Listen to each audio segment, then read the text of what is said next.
Podcast Além do Jogo, eu me chamo Nelson Magalhães e esse é um projeto que visa falar de finanças, educação financeira e esportes. Um assunto super importante, mas pouco falado, e aqui a gente vai debater como construir um legado dentro e fora das quadras, dos octógonos, dentro e fora do jogo. Meu primeiro convidado, meu amigo, meu irmão, Bruno Rosa, vulgo Sapo. Eu. Empreendedor, ele professor de educação física, desenvolveu o método TDS, treino do Sapo, foi jogador de basquete, jogador de futebol americano e hoje comentarista da NFL Brasil. Sim. Sapo, uma honra, seja bem-vindo, prazer. Prazer é meu, Nelson, tá dando o início desse projeto aqui contigo. É um prazer e uma honra, porque eu sei que vai vir gente grande pra caramba aqui depois, então eu sou o primeiro, vou poder guardar isso aí depois, enfim.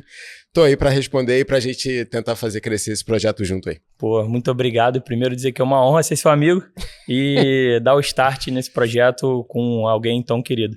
E apresentando um pouco melhor, Bruno Sapo, como que você gosta de ser chamado de forma geral? Pessoalmente, profissionalmente, eu acho que é uma boa introdução essa nossa conversa. Boa, cara, tá sendo Bruno Sapo agora, não tá sendo nem Bruno Rosa ou Sapo, tá sendo Bruno Sapo, porque Bruno Rosa foi como eu botei desde o início, meu nome completo é Tenho de Oliveira, mas ficou Bruno Rosa numa coisa lá no colégio de me impor. Então, vai ser Rosa, vai ter que aturar bullying, Rosa, aquela coisa. E o Sapo veio depois como apelido e virou nome de empresa e virou a persona do futebol americano e que durante o meu processo de criar a minha empresa, dentro do brainstorming de nomes ali, tinha, sei lá, Sports for Life, várias coisas. O Ivan falou, por que não treino do Sapo? O Ivan Reutemann, que me ajudou a criar o nome, me ajudou a criar o primeiro logo, por que não treino do Sapo? Fica mais intuitivo, enfim. E aí minha mãe falou algum dia, eu gosto de TDS para abreviar. Começa a usar, e começou a usar. Mas hoje, tentando juntar um pouquinho de tudo na mesma personalidade, Bruno Rosa com TDS, com Sapo, tá ficando Bruno Sapo. E você pode chamar de Sapo, de Bruno Rosa, o que você quiser. Pô, é legal demais. E, Bruno, assim, como começou assim a vida no esporte? Né? Eu sei que você, por lhe conhecer e conhecer a sua história, sei que você inclusive desenvolveu um TCC falando das origens do futebol americano, mas eu vou deixar você contar um pouco mais como iniciou a sua trajetória no esporte, no futebol americano, se foi direto no futebol americano ou não, como isso entrou na sua vida e se tornou uma grande paixão e profissão. Meu pai e minha mãe sempre me apoiaram a praticar esporte. Eu não me lembro de um momento que eu não estava praticando qualquer tipo de esporte. No início, lá na infância, era aquela coisa de meninos fazem judô, eu fazia judô e jogava futebol. Frequentava muito o Olaria Atlético Clube, então fazia tudo no Olaria, categoria brotinho e judô, enfim. Então, tudo que eu propunha para os meus pais, eles abraçavam. Então, sei lá, a gente morando na Tijuca, quero jogar vôlei de praia. Minha mãe vinha comigo para Barra para jogar vôlei de praia. E aí, no colégio, eu lembro que eu mudei de colégio, eu estudava no Instituto Nossa Senhora das Dores, que é lá perto de Cordovil, e me mudei para o Marista São José na Tijuca, não conhecia ninguém, e eu lembro de ter um sentimento que eu não estava pertencente àquele lugar. E isso foi a primeira vez que aconteceu esse pensamento, eu tenho que ficar bom em alguma coisa pra galera me reconhecer. Futebol, todo mundo é bom, já tem um bom, eu tenho que ficar bom em outra coisa. Basquete, acho que eu vou ser bom em basquete. E é esquisitão falar hoje, eu me ouvi falar, a Raíssa me zoou até hoje de como assim você decidiu ser bom em alguma coisa? Sei lá, vou treinar, vou decidir ser bom em basquete e fui. Foi uma defesa ali, foi uma inclusão, né, digamos. Sim. E aí eu comecei a jogar basquete no São José, de verdade, e era muito bom para colégio. Demorei a me federei pelo Tijuca e no Mackenzie, então ao nível federado eu cheguei tarde e era normal. Vi que não ia para lugar nenhum lá no, 17, 18, 19 anos, no basquete só virou prática. Decidi de novo. Basquete não vai para lugar nenhum, tem que ficar bom em alguma coisa de novo. Futebol americano estava começando a crescer, estava começando a aparecer, né, lá em 2003, 2004. Eu falei, acho que eu vou ficar bom em futebol americano agora. E comecei a jogar futebol americano de praia no Red Lions. E aí que você falou que é o meu TCC. Meu TCC da faculdade foi Origens, Rumos e Perspectivas do Futebol Americano de Praia no Rio de Janeiro. Que eu fechei em 2008 a faculdade. Acho que eu errei quase todas as minhas previsões daquela época. Mas tudo bem, esse foi o meu TCC. Então, o futebol americano vem dessa época e daí o futebol americano virou... O basquete sempre foi meu amor. Futebol americano foi minha paixão. Esporte, óbvio, sou profissional de educação física, não me vejo sem esporte, também trabalho com isso. Mas o futebol americano virou essa coisa, eu sou atleta de futebol americano. Era coisa que eu me dedicava, que eu acordava cedo, que deixava de fazer coisas que todo mundo fazia para acordar cedo para treinar, ou não beber, ou comer direito, enfim, aquela coisa, aquela dedicação, aquele arco de dedicação de atleta que eu acho necessário para chegar em algum lugar. E assim foi, de 2004 a 2016 ou 2017, que eu decidi parar. Vi que tinha feito tudo que eu podia fazer no futebol americano, conquistei tudo que tinha para ser conquistado nesse lugar de futebol americano nacional. Então, joguei no clube que eu torço, então joguei no Flamengo, fui campeão brasileiro jogando pelo Fluminense, joguei fora do Rio de Janeiro. Quando eu fui fazer o mestrado nos Estados Unidos, joguei nos Estados Unidos, não teria chance de jogar numa liga maior, NFL, mas joguei lá. Cheguei numa seleção brasileira, joguei uma Copa do Mundo. Então eu parei muito eu tô inteiro, não tive nenhuma lesão séria. Tô inteiro, posso parar de boa. Meu pai fala até hoje que quando eu parei, ele tinha certeza que eu ia voltar. Do impossível, ele não vai parar agora. Eu parei bem, né? Tá novo, tá bem? Eu parei com 30 anos, 31 anos. Então eu tava muito competitivo ainda. E aí eu parei e nunca mais voltei para o futebol americano. Mas o futebol americano não foi embora da minha vida, tanto que entre indas e vindas e agora numa chegada um pouco mais duradoura, eu sou comentarista da Liga dos Estados Unidos, que é a NFL. Pô, é sensacional. E, sim, claro que no Brasil ainda é um esporte, né, que muita gente já é fã, vide a NFL agora em São Paulo, mas é legal a gente ficar um pouco mais nesse início, porque eu lembro de você comentar, assim, de o futebol americano começou na areia. Sim. E o treino era com garrafa PET. Sim, então, assim, teve isso. Não é da minha época, não é também 6 meses antes. Mas é isso. O que hoje você chega em qualquer loja de esporte e encontra uma bola de futebol americano, e hoje encontra-se, era muito difícil. Né? Em 2004, 2003, era muito difícil. Então, quando tinha, era uma bola para coletivo. Quando tinha muito, era uma bola para ataque, uma bola para defesa.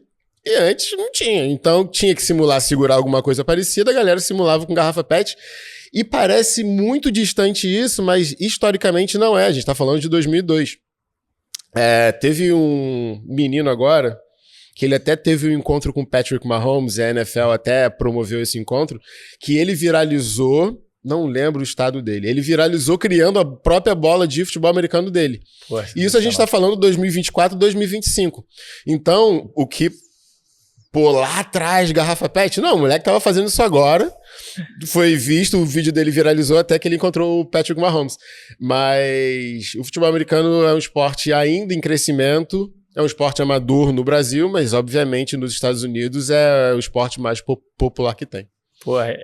Isso é bacana da gente comentar, porque todo mundo vê o futebol americano no Brasil hoje, né? Mas você fez parte dessa construção, né? Se não desde o início, mas ajudou, colocou ali alguns tijolinhos para essa muralha que a tendência é crescer cada vez mais, né? Ainda mais a partir de agora, entrando no Grupo Globo e tudo mais. Uhum.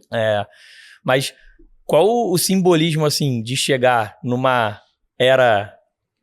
vou dizer, pré-histórica do futebol americano no Brasil, assim, uma era em que você não tinha o mínimo de estrutura, você super novo com essa dedicação de atleta, assim, eu acho que é uma baita visão que você teve, né, assim, ou não, também pode ter sido levado por paixão, mas conta um pouco, assim, o que levou você a acreditar tanto, a se mergulhar tanto? Eu que lhe conheço, eu sei o quanto você se dedicou e ainda se dedica a estudar o esporte, a ajudar a melhorar o esporte no Brasil. Você é um dos caras que arregaça a manga e está sempre no front.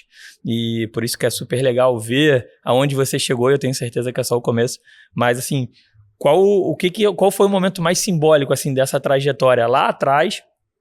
E obviamente eu também tenho que perguntar... como foi para você, qual o sentimento de representar o Brasil no primeiro Mundial de uma seleção brasileira, assim, quando você chegou era tudo mato, e aí você... Era tudo areia. Era tudo areia, tudo areia e garrafa PET. E assim, contar um pouco, assim, o porquê disso, obviamente, e o que significa para você, o que significou para você representar o Brasil no primeiro Mundial como um dos grandes jogadores do Brasil naquela seleção. Eu acho que... Calma, deixa eu ramificar as respostas. A primeira motivação para tanta dedicação é egoísta. E é de fazer história. Ponto. Deixar meu nome marcado na história de alguma forma. E isso eu sempre tive... Colégio, de alguma forma... Legado. Exatamente isso. Deixar o meu legado, deixar o meu nome escrito para que quando eu morrer, meu nome continue aqui de alguma forma. Essa é uma das motivações. A segunda motivação é essa que você falou de fazer o esporte crescer. Então, é um esporte que eu gosto, que eu amo. Então, quando eu ia fazer um TCC, eu metia no meio. Quando eu ia fazer uma palestra, eu colocava no meio. Quando qualquer tipo de artigo que eu tinha oportunidade de escrever ou participar, era sobre. Então, produzir material acadêmico como profissional de educação física sobre... Porque era algo que não tinha. Em 2008, quando eu me formei, não tinha fonte para eu fazer o meu TCC. E, recentemente, mais de uma pessoa já me falou que quando se formou, pesquisou e, dentre as muitas, a minha era uma das primeiras fontes, então serviu. E agora já tem um montão. Ainda bem. Você pensa em escrever um livro, assim? Você pensa em isso um dia virar um livro para contar a história? Eu já escrevi vários capítulos. Tem vários capítulos, sério. Mas durante a pandemia, que a gente estava forçado a ficar em casa naquela coisa bizarra, horrorosa que foi, uma das coisas que eu comecei a tirar do campo das ideias e colocar para o campo das ações foi escrever livro sobre futebol americano e sobre carreira e essas coisas. Eu já escrevi diversos capítulos. Depois eu te mostro o primeiro capítulo, legal. Que é muito maneiro. Isso eu não sabia. Que foi a da maior derrota do futebol americano que eu mais senti. Meu primeiro capítulo foi da minha principal derrota. Enfim. Depois eu te mostro. Pô, e aí, sobre representar Brasil, foi muito maneiro. Foi muito legal. Porque eu tava na primeira seleção, 2007. A gente tava deslumbrado, a gente não tinha nada. A gente pegou material de proteção, pad e capacete emprestado da seleção uruguaia. Nunca tinha jogado com aquilo. De zero, né? Total. Aquele filme que... A gente nunca tinha jogado com aquele negócio. Quando eu entrei com capacete 2 vezes maior que a minha cabeça, eu parecia um bubblehead com aquele negócio. Era só isso, era tipo, Brasil jogou. E tanto que depois, a gente jogou em 2007, acho que o próximo jogo foi 2012, demorou a ter outro jogo. E aí, nesse arco, já teve uma evolução do caramba. E aí, teve um arco de retomada da seleção, que eu fiz parte de todas as convocações. Teve uma convocação que eu quase não entrei em campo, mesmo eu tendo capacidade, e isso eu falo já abertamente porque eu já conversei com o treinador daquela época, ele já reconheceu que ele me deixou de fora erroneamente, mas eu treinei pra caceta depois, aí conquistei a vaga de titular de novo, e aí, isso fazendo um fast forward assim, teve em 2015 foi o Mundial no meio do ano, então início do ano teve a eliminatória Brasil e Panamá. Até aquele momento, o jogo mais importante da história do futebol americano nacional, porque era classificatório para a Copa do Mundo, no Panamá. Quando começou a tocar o hino, eu comecei a chorar e ponto. Porra, porque passou um filme, assim, tô arrepiado agora, porque, viu? Passou um filme de futebol americano na praia com 2 bolas, até primeira convocação, até nem entrar em campo mesmo convocado, até retomar minha vaga, até estar lá para... Tocou o hino, veio... E esse jogo, acho que foi o primeiro jogo da seleção que passou na ESPN. Acho que... Tem no YouTube esse jogo, não tem? Tem no YouTube. E o primeiro lance sou eu tomando um porradão muito forte. E aí eu chorei pra caramba, e aí depois teve a convocação, e eu lembro que eu tava super ansioso atualizar no computador, e quando saiu meu nome, eu chorei abraçado em posição fetal na minha cama, porque era todo esse arco, todo esse processo também. E quando chegou na Copa do Mundo, a cada jogo que começava, cada hino que tocava, eu chorava porque eu lembrava de novo, porque era mais um passinho de realização. Então, como foi representar o Brasil, foi uma realização. Foi uma realização de buscar estar entre os melhores e aquilo ali representar. Cheguei, conquistei o que eu queria, Venci, sabe? né? Venci. Então, foi muito maneiro, foi muito maneiro. Eu acho, tem uma frase que quando eu fazia parte da comissão técnica, depois que eu me aposentei, fui preparador físico da seleção brasileira. Quando eu era jogador, o atual treinador da seleção, ele falou numa das reuniões: todas as vezes que vocês vestirem a camisa da seleção brasileira serão poucas. Caraca, isso é... Tá, então pega essa oportunidade, tipo... já várias vezes... Vai ser pouca, porque tu vai parar, tu não vai ser mais convocado, você vai se aposentar e tu vai lembrar daquele momento. Então aproveita aquele jogo. E eu fiz questão de, quando eu vestir, ter em mente que todas as vezes serão poucas. E cada treino é pra dar o máximo sempre. E eu parei sem arrependimentos, acho que por causa disso. Porque eu fui all-in o tempo todo, sabe? Cara, assim, o que é legal... Eu tenho um prazer, né? Eu digo que é um prazer de conversar com muitos atletas, né? Até pelo meu trabalho de educação financeira, de finanças e investimento, né? Para vários atletas até conhecidos. E a similaridade de coisas que você falou, todo grande em algum esporte ou em alguma área da vida, eles fazem uma coisa e só eles enxergam uma coisa que ninguém tá vendo, né? Assim, e o que você acaba de dizer é isso, assim, eu acreditava e eu queria deixar um legado. E por mais que todo mundo diga que é uma loucura, você todo dia acordava, se dedicava e treinava. Isso é uma qualidade e é um ponto marcante de todos os grandes. E todos os grandes, cada um na sua área, cada um, né, na sua empresa. Eu digo isso do ramo empresarial, mas também do ramo esportivo. E, cara, isso é muito bacana, né? Assim, essa grandeza que está dentro e essa visão de, assim... Eu acredito, ninguém tá vendo, mas eu vejo, né? Dentro da minha mente, no meu coração, eu vejo algo e às vezes na hora a gente nem vê, mas aí passa, aí conta a história agora e você tem uma visão macro, né? Aí você fala, caraca. Pô, isso é muito legal. E seguindo, claro, no futebol americano, mas você também jogou flag? Sim. Ou joga flag? Ou jogou? Joguei. Primeiro, explica o que é flag, porque... Beleza. E o que é legal? Vai ser um esporte olímpico? É um esporte olímpico. É um esporte olímpico. Vai estar nas Olimpíadas de Los Angeles. Então, aproveita e faz esse educacional, que eu acho que é bacana, assim. Qual é a diferença do flag pro futebol americano? Eu sei que muito se falou, o flag é uma forma de colocar os jogadores, os grandes jogadores americanos para disputar uma Olimpíadas. E eu também, assim, aquela famosa 2 em 1. Qual a sua visão disso, assim? É para isso mesmo ou não? Conta um pouco mais, explica o que é o flag e conta como foi. Aí, mais uma coisa bacana da sua história, praticar um esporte que se tornou olímpico e muita gente nem conhece até hoje. E você, mais uma vez, colocando um pouquinho, né, da sua digital ali na construção de algo tão bacana. O flag ele já está presente no Brasil há algum tempo, principalmente na modalidade feminina, né? Por muito tempo o masculino ele foi jogado de lado porque a galera queria jogar o que via na NFL.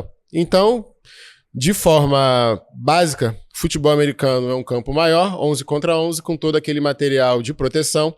E para parar a jogada, você tem que derrubar a outra pessoa. O flag, o campo é 1/3 daquilo, 5 contra 5. Não tem todo aquele material de proteção. E para você parar a jogada, você tira uma fita que está presa na cintura do adversário.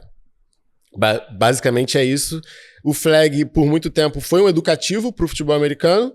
Se tornou uma modalidade e é uma modalidade forte tanto no masculino como no feminino. Daí vai para a Olimpíada e não o futebol americano. O futebol americano ainda é predominantemente, em sua maioria, masculino, por mais que exista o feminino.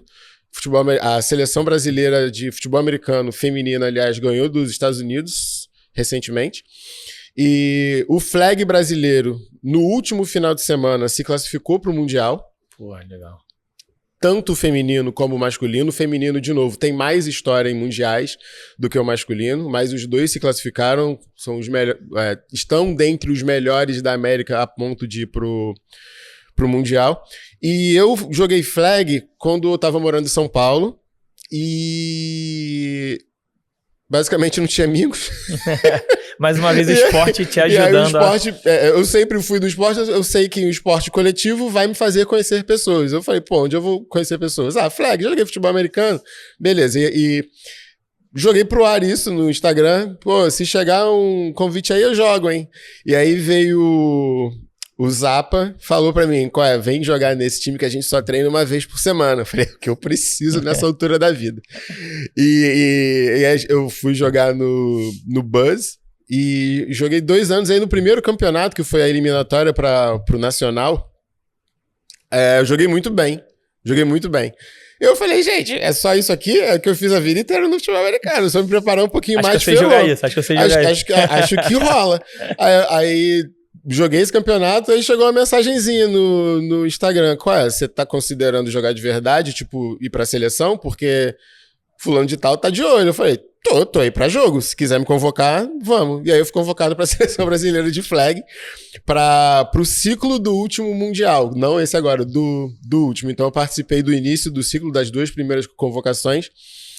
E aí eu percebi que o esporte amador já não dava mais pra mim, porque o esporte amador no Brasil, principalmente o Flag, é amador, sabe? Você treinar 8 horas por dia num campo ruim, viajar por conta própria, pagar suas próprias coisas. Por mais que a federação dê apoio, são 5 no mesmo quarto. Eu falei, eu tô velho, não quero mais isso não. E aí foi de novo, no último treino eu falei, tô tranquilão aqui, parei, não quero nem ser considerado para o próximo. Joguei mais um campeonato. Levei uma pancada no Flag que eu não tinha levado nunca no futebol americano, mas joguei Flag e é muito maneiro de estar nas Olimpíadas. E eu acho que, óbvio, faz parte de uma jogada de marketing, sim. Sabe? Não tem como falar, não, os Estados Unidos tá aqui, bonzinho. Não, o futebol americano, enorme nos Estados Unidos, ele faz parte da internacionalização do esporte, tanto o São Paulo Game, como o jogo em Londres, o jogo na Alemanha, o jogo na Espanha, no estádio do Real Madrid novo, o jogo na Irlanda, sabe? Então eles estão querendo internacionalizar o Era inimaginável ter um jogo da NFL fora dos Estados Unidos. Eles bateram num teto lá. Então tem que ganhar dinheiro em outro lugar. E vai ganhar em tudo que é lugar do mundo. Vai ter as Olimpíadas em Los Angeles. Qual o esporte mais popular e como que pode botar aqui? Então foi um lobby absurdo pro Flag entrar. Pode ser que entre e seja só uma Olimpíada, igual tiveram diversos esportes. Pode ser que fique, mas eu acho que é um esporte muito legal. É um esporte muito bacana e o masculino e o feminino e diversas nações praticam. Então é divertido de ver também. Pô, legal demais. E agora falando da sua transição, né? Tá. Você participou de um reality show. Sim. Eu acho que, isso é legal da gente falar também. Ai, gente. Falaram disso ontem no meu Instagram, cara. Não sei se tu viu, falaram disso no meu TikTok, aliás, falaram disso ontem. Mas, você participou de um reality show pra entrar na televisão, né, pra comentar futebol americano. E hoje você é um comentarista da NFL Brasil. Como foi essa transição do campo para os comentários, para o microfone e como foi a preparação? Porque eu acho que o espírito de atleta continua sempre vivo, né? Muita coisa. Muita coisa. Mas eu comecei a comentar em 2013 para 2014. A NFL passava no antigo canal Esporte Interativo, que hoje virou, com todas as transições, virou a TNT, né? Passava lá. Então, eu fui chamado como jogador convidado para comentar jogos. Eu comentei 1 ou 2 jogos com o Luizinho, que tá na Casa TV, com o André Henning, que continua na TNT, com o Otávio Neto, que tá na TNT, enfim. Fiz alguns jogos. Na outra temporada, 2014, me chamaram pra toda semana comentar jogos. Então, falei, pô, maneiro isso. Só que naquele momento, eu não tava nem na transição ex-atleta comentarista. Eu era atleta ainda. Eu não tinha jogado nem Mundial, foi 2014. Então, eu ainda estava muito cru naquela época, certeza. Eu estava numa curva de aprendimento de aprendizagem de câmera, de microfone, de como me portar. Não sabia nada, estava aprendendo. Meu foco, carro andando ali foi... Meu foco era jogar futebol americano. Sim. Eu estava também comentando. 2015 eu joguei o Mundial e o primeiro jogo da NFL é no estádio que a gente jogou a Copa do Mundo. E eu pensei, vou voltar grandão pro esporte interativo. Esse jogo aí, joguei nesse campo. Porra, grandão. Aí não me chamaram mais pra comentar a NFL. E aí foi 2015, 2016, 2017, 2018, e eu me dedicando única e exclusivamente pro meu lado de profissional de educação física. E também atleta, que eu só parei em 2017.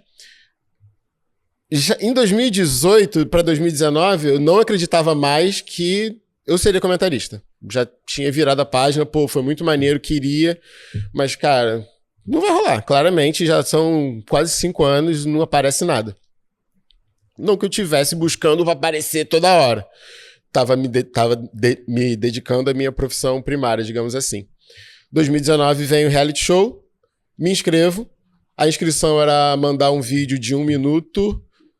Mande um vídeo dizendo por que você merece, quer ser o próximo comentarista de esportes americanos da ESPN.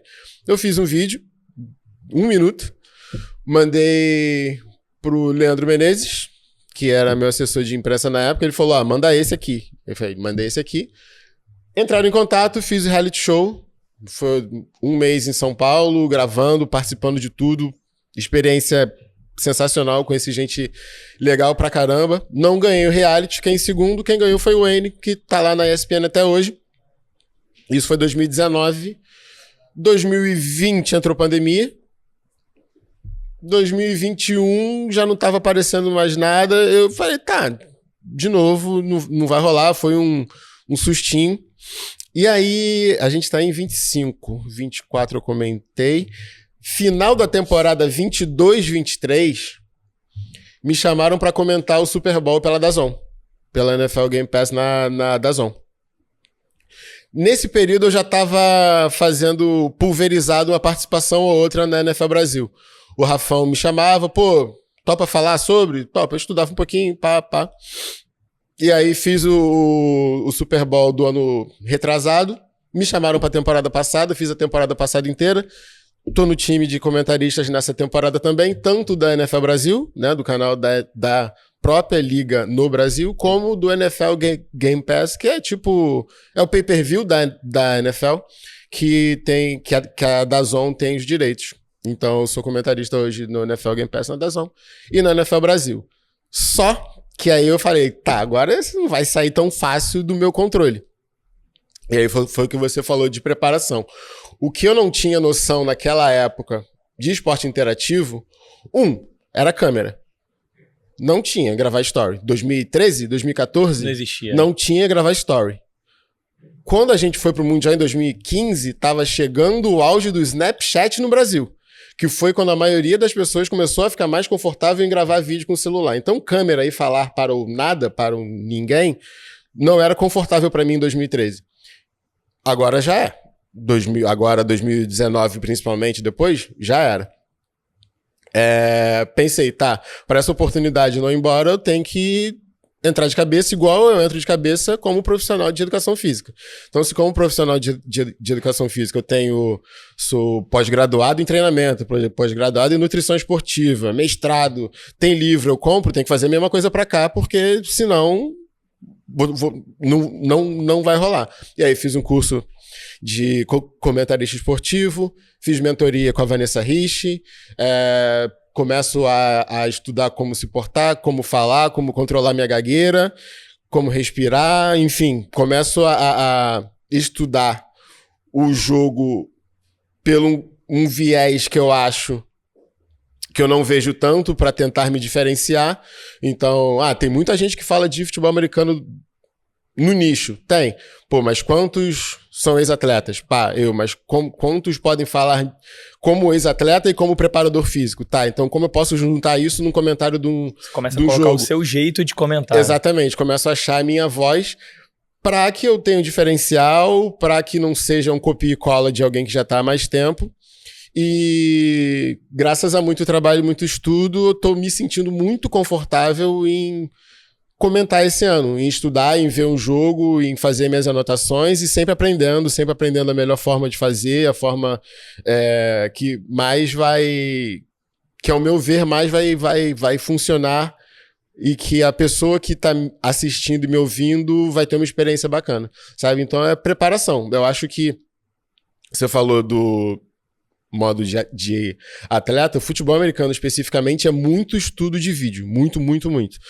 Eu jogava na defesa, eu olhar pro ataque e ver uma formação e saber qual a tendência de corrida, qual a tendência de passe, e se for a tendência de passe com aquela formação, se é daquele lado ou desse lado para qual jogador, sabe? Então tem lance meu no YouTube até dando tackle contra a Argentina, eu não joguei, contra o Uruguai, lá no Uruguai, a revanche, o segundo jogo, que foi exatamente tendência, que a gente estava tão treinado que a gente sabia quando era uma formação, tinha uma palavra-chave, o passe chegou, já derrubei o cara. Caraca, chegou muito rápido, porque, né, eu já estava sabendo antes. Fez a leitura aí antes. E o estudar para transmitir passa por aí também, sabe? De você saber a tendência de ambos os times, saber o que pode dar certo, o que pode dar errado, o que um time vai ter que corrigir, e um time também faz isso em relação ao outro, então fica esse jogo legal.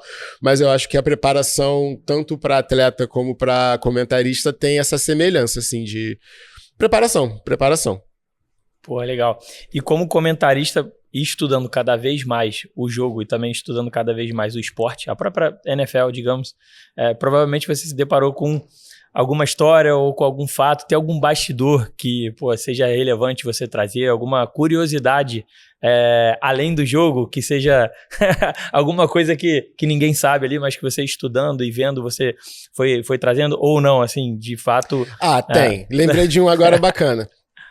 O último Super Bowl, eu comentei no NFL em Brasa, principal evento de Super Bowl fora dos Estados Unidos, um evento que rolou em São Paulo, então um evento presencial que tinha uma transmissão específica do Embrasa, então tinha a imagem do jogo, Rômulo Mendonça narrando, eu e Jaque de comentarista.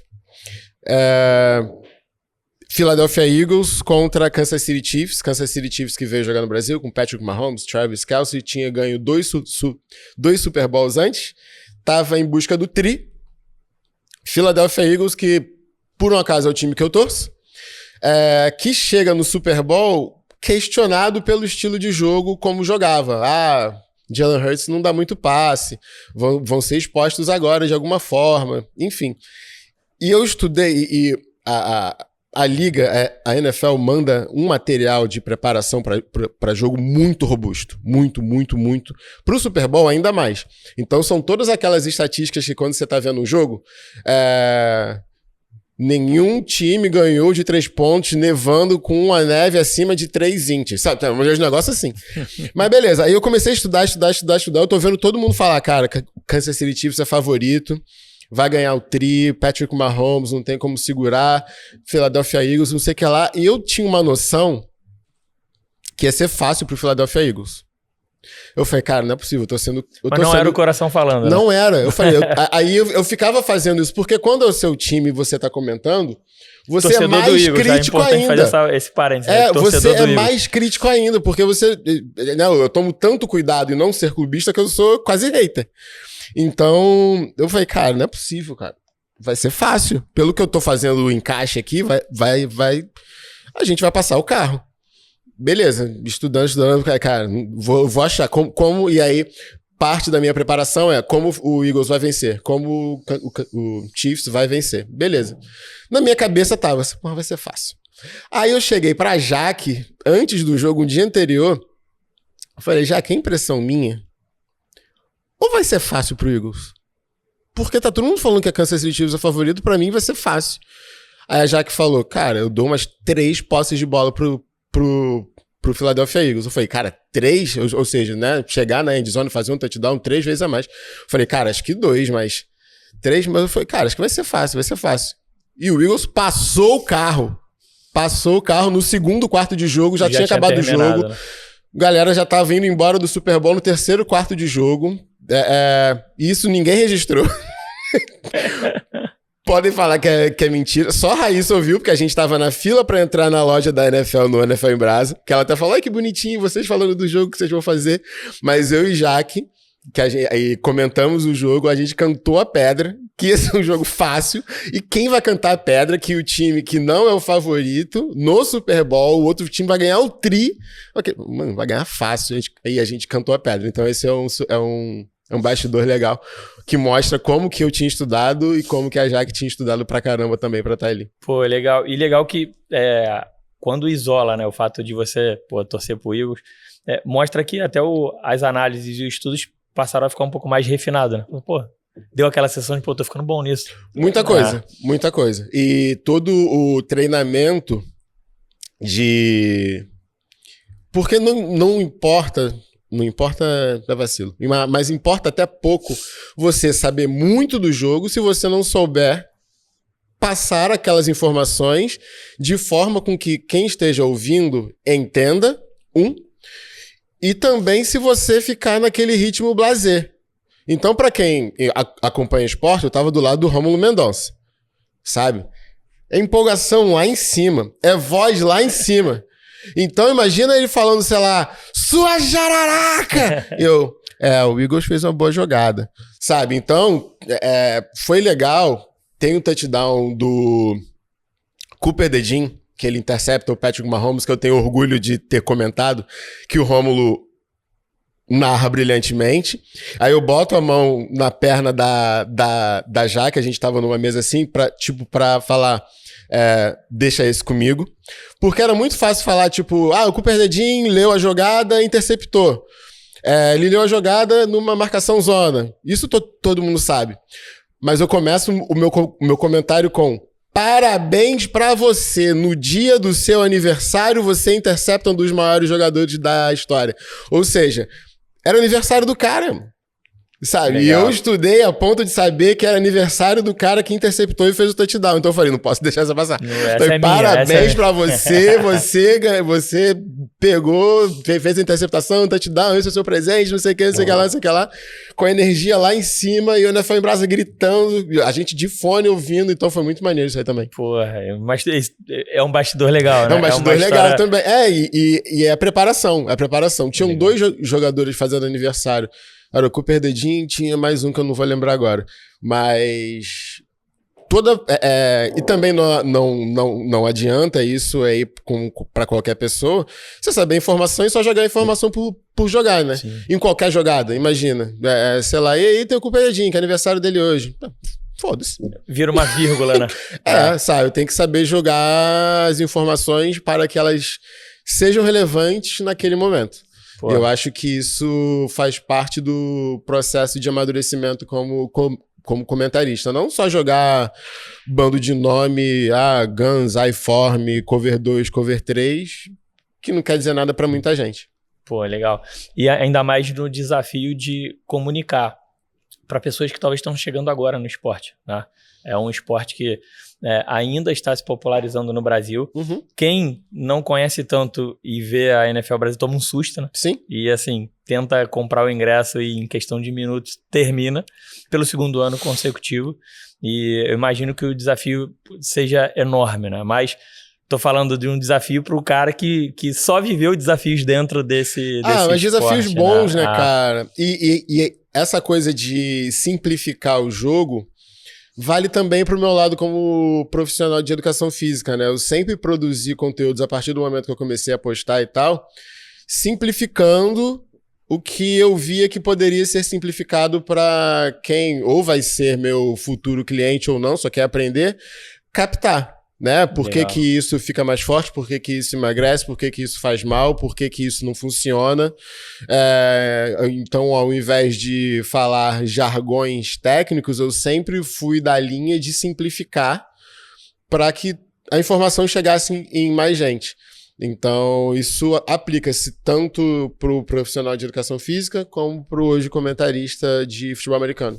Que eu ia até comentar e até perguntar, né? Assim, o TDS, né, que é a sua marca pessoal, que é o seu lado empreendedor. Uhum. O lado do atleta também foi empreender, né, num esporte ainda desconhecido, mas ele faz essa junção, né? Ele junta o Bruno Sapo, o atleta, professor. Como que surgiu essa ideia? É algo que você já tinha em mente? Como ex-atleta era algo que você queria colocar para frente. O esporte tem influência na criação do TDS? Tem? 100%. Tô organizando o pensamento aqui. Primeiro, o TDS, ele vem como ideia de eu juntar minhas duas personas. A persona profissional de educação física, na época estagiário, para se formar, e atleta. Porque no final de semana eu era o sapo, seleção brasileira, seleção carioca, joga pra caraca, nossa, você é muito bom. Dormia e acordava segunda-feira como alguém que ninguém conhecia, era Bruno. Sabe? Então, como que eu posso juntar esses dois mundos? E aí veio o TDS. Ele veio como uma ideia de preparação física específica para jogadores de futebol americano. Então, na época, eu coloquei no Orkut, na comunidade de futebol americano de Praia do Rio. Se vocês tivessem uma preparação... Olha aí. Se vocês tivessem uma preparação física específica, além da academia, vocês fariam? Aí um falava, claro que não, vou gastar dinheiro com isso. Um ou dois falaram que sim. Então, desse desejo de juntar as duas coisas e pegar o futebol americano como, pô, não tem ninguém preparando essa galera e eu meio que já faço, vou fazer isso. E quando eu voltei do meu mestrado nos Estados Unidos, o Pantro, que é o Fábio, que o apelido é Pantro, jogava comigo no Red Lions, depois jogou comigo no Fluminense, ele falou, cara, tem uma galera na praia dando treino físico. Ele morava aqui, Ocean Front, eu acho. Tem uma galera na praia dando uns treinos físicos que os treinos que você dá pra gente no time na praia são muito mais maneiros. Por que tu não faz isso? Por que eu não faço isso? Eu tava sem nada pra fazer, tinha acabado de voltar dos Estados Unidos, tava sem rumo ainda. E aí foi mais ou menos aí que surgiu, tipo, pegar um pouquinho de cada coisa, né? Futebol americano, vamos preparar os atletas, vamos juntar as duas personalidades, vamos criar um negócio para que eu seja o meu próprio patrão, porque ainda tinha isso. Tinha escala na academia, tinha escala em mesário de basquete, que eu fazia de vez em quando. Pô, tem jogo.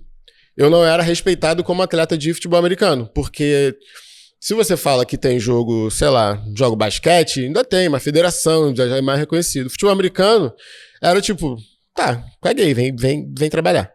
Então eu falei, cara, eu quero ter o meu próprio negócio, para que eu tenha essa liberdade, e as pessoas que vão trabalhar comigo, eu quero que estejam envolvidas no futebol americano ou sejam atletas, porque eu sei que vão passar por isso, e quando elas falam, tem o jogo, eu vou falar, beleza, vai, porque eu sei que tu é atleta, depois tu volta, e tranquilão. E assim eu fiz, não sei se tu lembra, os professores do TDS, em sua maioria, eram todos atletas. Lembro. Ou de flag, futebol americano, ou judô, circo. Então, eu privilegiava profissionais de educação física e estagiários que eram atletas porque eu sabia dessa dificuldade que eu tinha passado. Pô, legal. Então, o TDS veio nesse bolo. Então, é um misturado de ideias que, obviamente, o esporte está diretamente envolvido, porque chegou a galera para treinar futebol americano. Foi o primeiro público. Só que aí, um levou a namorada, que a namorada levou a amiga. E aí a amiga treinando na praia no verão, tirou foto e a foto ficou legal, e ela emagreceu e chamou outra amiga. E assim, no verão de Ipanema, o TDS cresceu. Só de atletas, para namoradas de atletas, para amigas, e aí eu fui adaptando até chegar aos dias de hoje. Cara, legal demais, assim, eu me vejo muito nesse momento, claro que não na educação física, mas nas finanças, né? Eu trabalho, você sabe, na área de investimentos e finanças há 15 anos. Controlo meu malote. Há 15 anos. E sempre estive dentro do esporte, né? Eu empreendia, fazia evento esportivo, fui sócio de alguns grandes atletas em alguns empreendimentos e algumas ligas e eventos esportivos. E era muito engraçado segunda-feira voltar. É muito esquisito. Não é? Assim, esse voltar pro... Agora deixa eu voltar pra minha rotina, porque parece que assim... a minha diversão acabou. Né? Cara, parece muito... É muito esquisito isso. E aí, quando você consegue juntar os dois mundos, é muito legal. É muito legal. E aí tem que ter cuidado também, porque você começa a trabalhar com o que você gosta, mas continua sendo trabalho e cansa pra caceta também. Exatamente. Mas Você sabe que esse foi um dos motivos que me fez sair do banco. Né? Eu trabalhava em banco, então eu era aquele que tinha que bater ponto e cumprir horário. E essa era uma das minhas dores, porque assim, eu adorava o que eu fazia, né? A gente sempre conversou muito. Eu adoro ajudar as pessoas a acharem um caminho financeiro e melhorar a vida das pessoas através, né, de uma organização financeira, dos investimentos e tudo mais. Só que eu não conseguia enxergar, caramba, como é que eu vou viver isso também? E aí, quando surgiu essa opção, por que não educação financeira e investimento para atletas? E aí começou assim, obviamente, hoje, assim, atendo uma gama completa de clientes, mas o core business e o forte ainda é o atendimento né, e o planejamento financeiro para atletas. Inclusive, o Além do Jogo surgiu de uma conversa com vários amigos e atletas de assim, pois tudo que você fala para mim no dia a dia, eu tento contar para as pessoas e para outros atletas para poder falar de você, só que eu nunca consigo falar o que você faz. Pô, e a gente trocou sobre isso, né? Juntando os dois assuntos também, de o percentual de atletas da NFL que vão à falência depois. Cara, eu ia entrar nisso exatamente. Olha aí, ó, aqui, ó, vamos. Eu ia entrar nisso exatamente. Então, já vou entrar nesse ponto agora. Tá. A gente conversou, tem até um vídeo seu falando de algo que a gente informalmente conversando, falei, Sapo, tem uma coisa aqui, cara, assim, assisti um documentário pandemia. Assisti um documentário da ESPN, Broke, que conta da vida financeira de atletas pós-carreira, NBA e NFL. Assim, a gente tá falando da NFL, acho que são os atletas mais bem remunerados do mundo. Acho que é a liga que mais remunera... Eu acho que a NBA paga mais. Acho que a NBA paga mais, tenho quase certeza. Mas assim, a gente tá falando... E beisebol também. Que beisebol não tem... teto salarial. Tá, coisa que a NFL tem. É verdade. Mas assim, a NBA e a NFL, né? O Broke, até fica a dica para quem quiser buscar um documentário legal sobre finanças, sobre esporte e sobre a vida financeira de atletas. O Broke, ele traz isso, né? E aí eu comentando com você, falei, cara, assim, eu vou começar a estudar porque eu acho que eu encontrei uma forma até de comunicar o que eu faço através de um documentário que mostra uma realidade triste pra caramba. Sim. Né? Assim, e aí entrando em números, NFL e NBA. Eu vou compilar numa coisa só porque os percentuais são super parecidos. Até o 5º ano de aposentadoria desses atletas, cerca de 80%, né, dos atletas aposentados estão quebrados financeiramente. E os casos no esporte são mais do que conhecidos, né? A gente pode citar Mike Tyson, a gente pode citar diversos atletas brasileiros. O Diego Hipólito recentemente citou, estava passando por dificuldade financeira, enfim. Falei, bom, isso é um problema mundial, não é só nos Estados Unidos. Só que eu não tinha essa visão que lá também era assim, né? Assim, pô, a gente é brasileiro. Tem muito pouco estudo para falar sobre vida financeira do atleta depois da carreira. A gente tem as pessoas próximas da gente.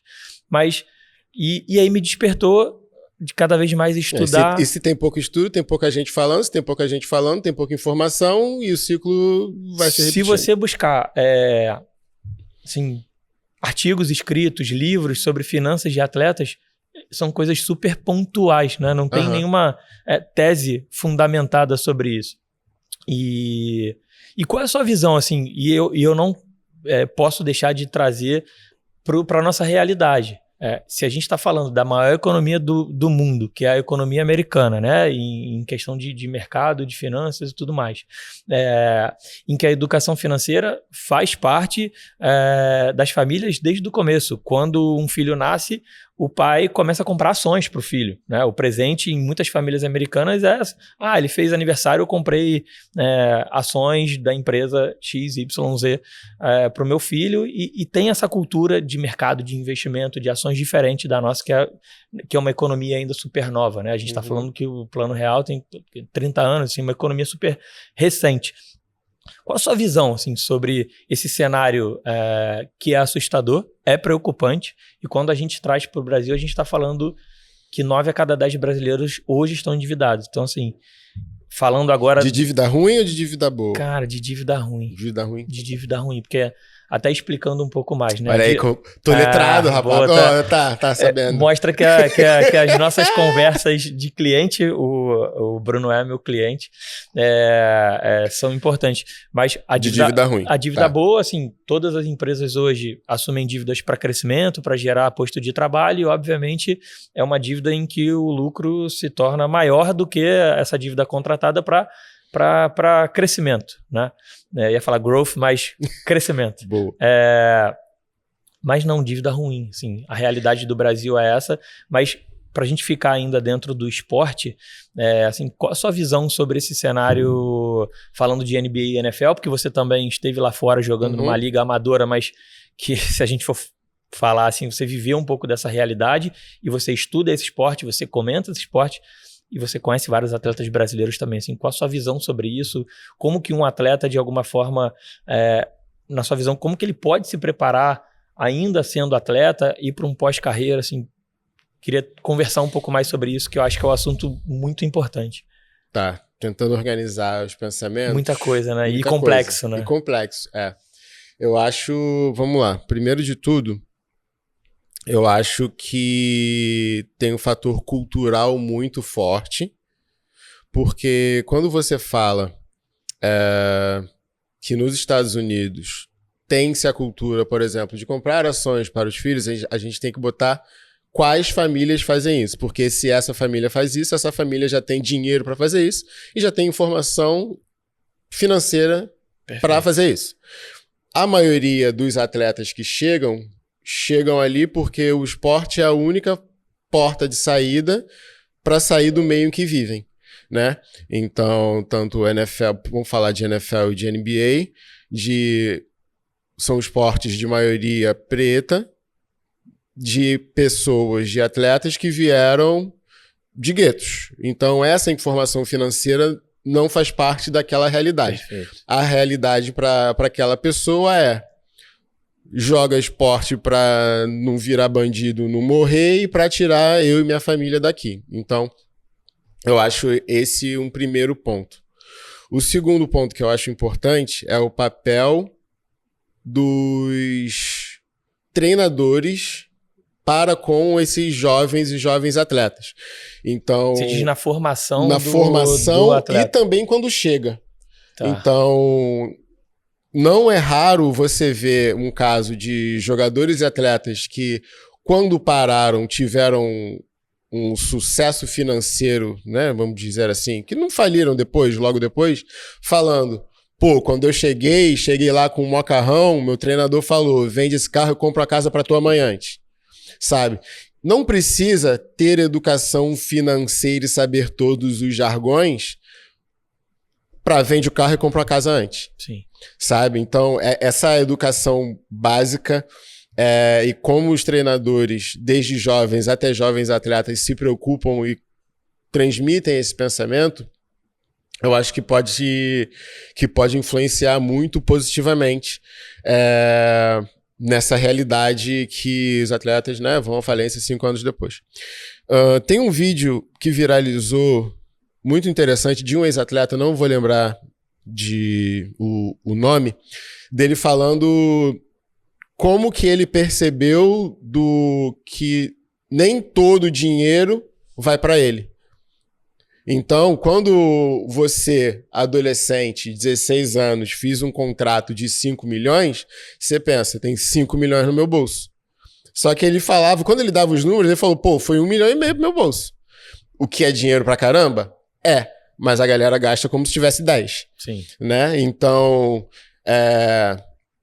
agente, imposto, né? Tudo que vai saindo, e aí os clichês, todas as pseudo-amizades que chegam e sugam, enfim, é um ponto a ser interessante a apontar também. E aí, quando você sabe um pouquinho, parece que você abre a tua cabeça. Então, tem um jogador, eu acho que é o Odell Beckham Jr., ainda não se aposentou, mas está em finalzinho de carreira. Se eu não me engano, o último contrato dele, ele fez em Bitcoin. E aí, tipo, por um Bitcoin, por um valor ridículo. Todo mundo falou, tá maluco? E aí valorizou muito. Então, um contrato dele que seria de 10, ele pegou 5 Bitcoin e hoje vale 100, Sim. sabe? Então, quando você sabe um pouquinho, você consegue se valorizar ainda mais. E o último fator, e isso é uma mudança 1 ano e meio, não, 1 ano e meio é muito pouco, mas uns 2 anos pra cá, é a questão das NILs. Você viu o que é isso? NIL. O que é isso? Name, Image and Likeness. Antigamente, os jogadores do universitário não eram pagos. Então, futebol americano, por exemplo, você arriscava sua vida por 5 anos em troca de uma educação, enquanto tá todo mundo ganhando bilhões e você não ganhava nada. Agora, tudo que use o seu nome, sua imagem, que se pareça com você ganha com isso também. Uniforme, chuteira, óculos, qualquer que seja. Então, tem mais jovens ficando milionários No universitário. Com todo esse contexto de pouca educação financeira, porque saíram de um lugar que não tem essa cultura, botou o pé numa universidade, numa USC, numa Texas da vida, começa a ficar milionário muito cedo. Então esse é um cenário que só é legal apontar, porque não tem nem como ter estudo ainda. Sim. Porque é super recente, né? É muito recente, e isso muda o cenário, inclusive, para o profissional. Porque, por exemplo, esse ano já teve um atleta calouro que demorou a assinar o contrato porque não via justificativa positiva naquele contrato. Antigamente, era tipo, você saía, agora eu vou ganhar dinheiro, me dá, assina. Agora você já chega milionário na NFL, na NBA. Então isso muda um pouquinho a forma de pensar dinheiro quando chega no profissional e vai lidar com vários outros fatores que atletas, treinadores, agentes, patrocínios vão ter que lidar, né? Que assim, é complexo, né? Então, bastante. É uma conversa que a gente passa por vários lugares, mas se assemelha muito com a realidade dos atletas brasileiros, né? Sim. E do esporte amador, que você mesmo disse que lá atrás, se você precisa investir na sua carreira, raros são os esportes que você consegue um patrocinador, né, para poder investir. Algumas realidades, né, e famílias que não conseguem ser ali um pai patrocinador, né, digamos, não conseguem... Eu tive muitos privilégios. Eu tive muito, no meu final de carreira de futebol americano, eu já era profissional de educação física, eu ganhava minha grana, eu pagava as minhas coisas. Mas eu só cheguei naquele momento ali porque meu pai pagou a minha faculdade particular que eu fiz. E eu só joguei futebol americano e consegui pagar viagens porque eu tinha uma família, tinha uma certa estabilidade financeira que me proporcionava isso. Uma estrutura, né? Senão perde-se muito. Perde-se muito. E essa é a realidade, né? Assim, infelizmente, do esporte brasileiro, do esporte mundial. Uma das coisas que linka, né, o que a gente conversou e que talvez... É o que eu venho debatendo, assim, o meu papel é um papel de construtor, né, para que a gente possa melhorar essa estatística a âmbito mundial. É óbvio que eu estou no Brasil, trabalho com atletas hoje brasileiros, alguns que moram lá fora ou treinam lá fora, né, praticam a sua modalidade fora do Brasil, mas tem uma série que até a série do The Rock, em que ele é um ex-jogador de futebol americano, Ballers. Ballers. Muito legal, muito legal. Até uma outra dica desse episódio de hoje, além do Broke, o Ballers, em que ele é um ex-jogador e que ele vira agente. Ele vira agente de jogador, mas ele viveu toda aquela loucura de ser um astro e ele ajuda os jogadores a minimamente entrarem na linha para que eles tenham sucesso no esporte e na vida. E a gente vê a vida do entorno de um atleta, né? A quantidade de gente e tudo mais. E o que é bacana, trazer o atleta como um todo, assim, ele movimenta às vezes mais dinheiro do que em várias empresas, né? Se a gente falar... Pega o LeBron James. O que o LeBron James fez é sensacional.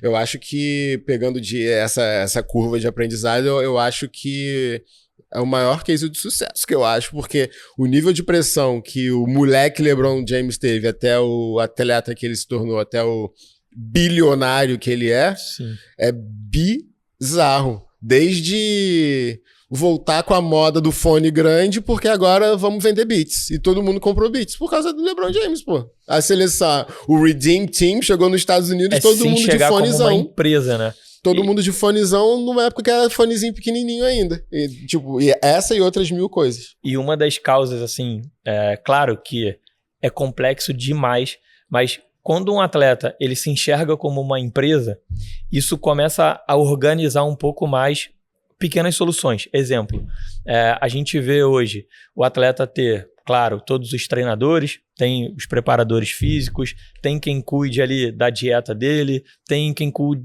né, que cuide da fisiologia, tem o médico. Você é empreendedor. São vários colaboradores. São várias heads de várias áreas, né? Especialistas de cada área, de todas as áreas.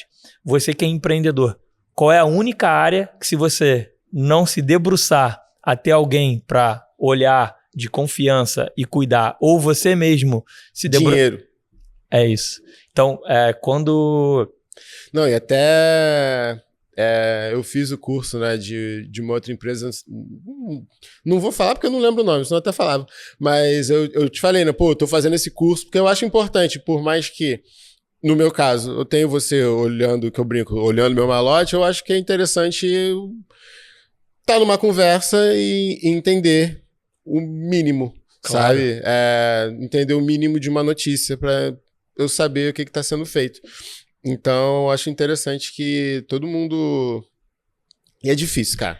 Na vida de um atleta é difícil pra caramba, porque tem 3 treinos por dia, cara. Isso, tu tá cansadão. Isso. E dentro desse cenário, assim, vou falar isso dentro do futebol americano, que até no não paga. Né? Pior ainda. O futebol americano brasileiro, então, assim, nacional não paga. Mas um atleta de futebol americano que tem lá o playbook, quantas jogadas tem um playbook? Playbook muita é o plano de jogo. Muita coisa. Então você tem que treinar, você tem que se alimentar, você tem que minimamente se debruçar no jogo. Sim.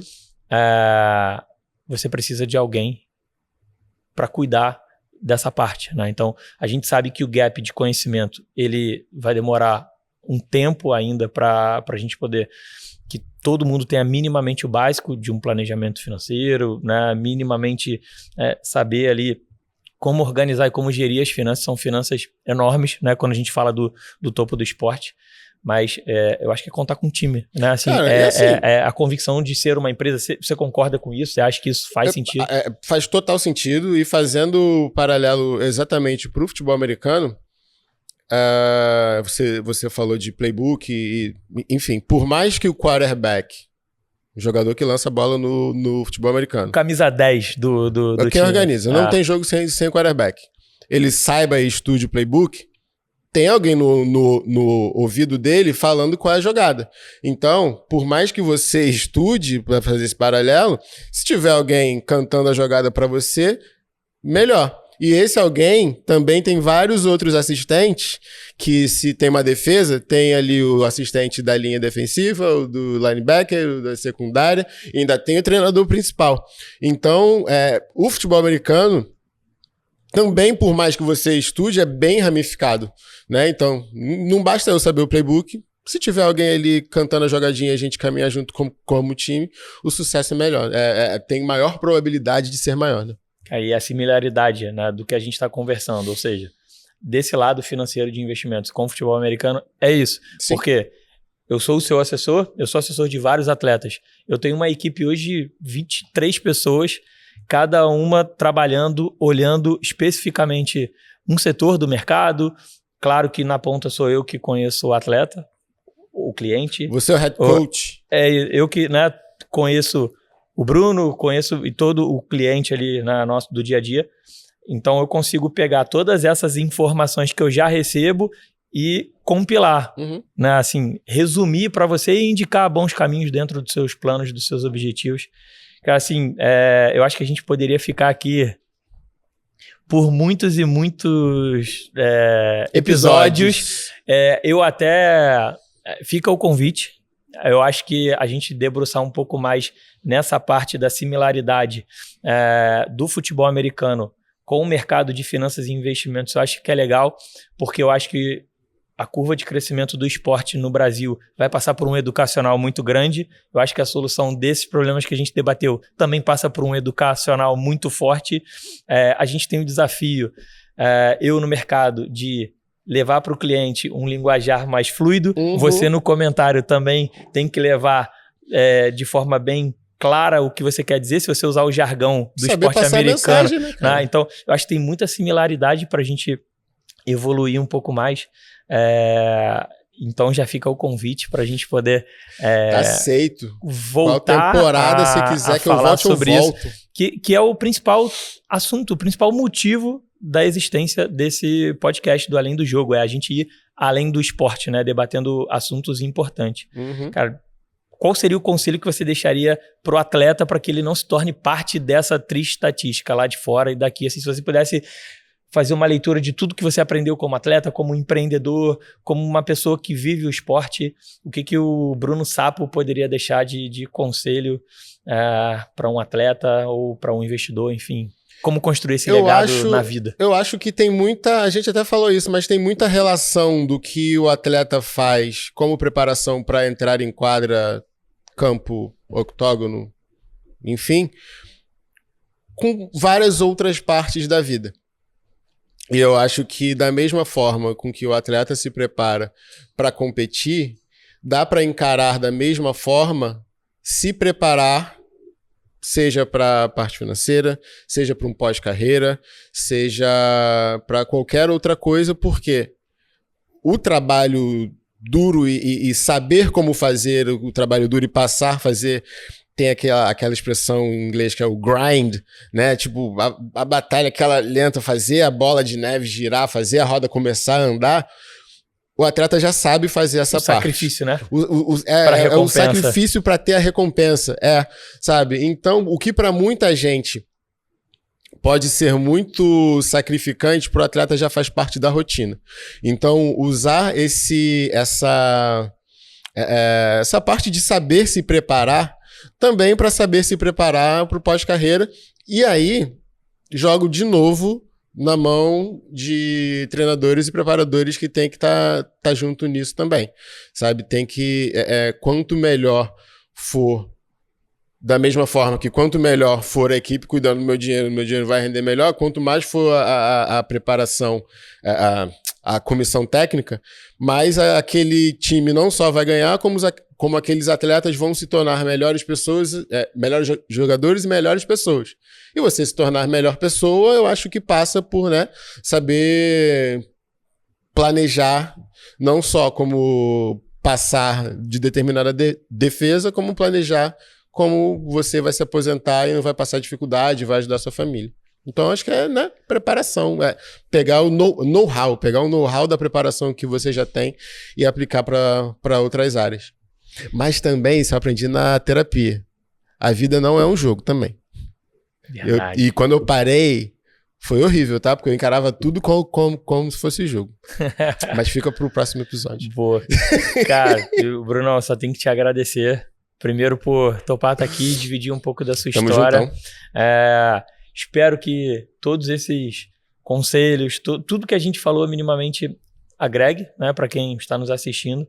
E já fica o convite para a gente voltar e falar agora só dessa similaridade do futebol americano e das finanças e dos investimentos, como que o futebol americano cresce e como que a gente leva esse educacional para frente, meu irmão. Obrigado. Muito obrigado. Obrigado pelo convite. Próxima vez já está aceito, estarei aqui. Sucesso nesse novo Além do Jogo. Muito obrigado. E o primeiro episódio, Além do Jogo, fica por aqui. Se você gostou, curte, compartilha, deixa um comentário que com certeza vai ajudar a gente levar essa mensagem para mais pessoas. Muito obrigado.